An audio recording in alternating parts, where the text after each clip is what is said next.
Feminism is a scam. A few years ago, I was an angry, blue-haired feminist. I once believed that male privilege was real and that I was a victim of the wage gap. Now that I understand the true motives of feminism, I know that this could not be further from the truth, and that modern-day feminism is a war on true masculinity. Before women had the right to vote, most were stay-at-home wives, which meant they weren't working jobs and couldn't be taxed. Our overlords didn't like that. Rockefeller started funding feminist campaigns in media, and as a consequence of the movement, women started entering the workforce and leaving the home. Children would then be separated from their parents and sent to Rockefeller-funded schools to be indoctrinated by the state. All of this ultimately disrupting the family unit at its core. Feminism is defined as the belief in social, economic, and political equality of the sexes. But in the West, I must ask, what rights do men have that women don't? Modern feminists are convincing women that hookup culture, using hormonal birth control, and not shaving is liberation. That toxic masculinity is prevalent and the patriarchy must be dismantled. Through movies and media, we're taught that working for the man, climbing the corporate ladder, and paying tax is more empowering and valuable than raising the next generation. Women have lost touch with our natural loving instincts, and birth rates are plummeting. Men and women are not the same. And by protesting for equality of outcome rather than opportunity, feminists are demonizing and emasculating men.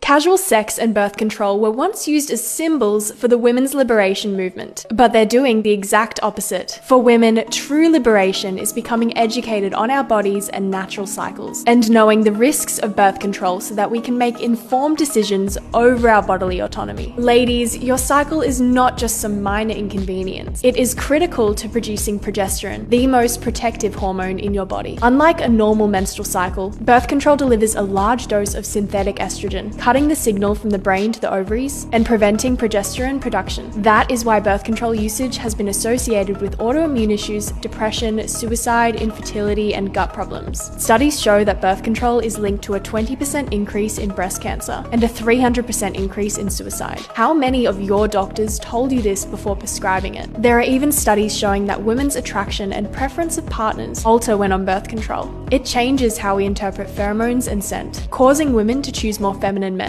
and leading to more violent and unstable partnerships. All for what? How many of you were taught that you could only get pregnant 6 days out of the month? Real liberation is becoming a master of your menstrual cycle, tracking when you're ovulating, and developing a real relationship with your body. We must consider if the best form of pregnancy prevention is consuming synthetic hormones with huge lists of side effects. Maybe the solution is to reject hookup culture and treat sex as the sacred act it is.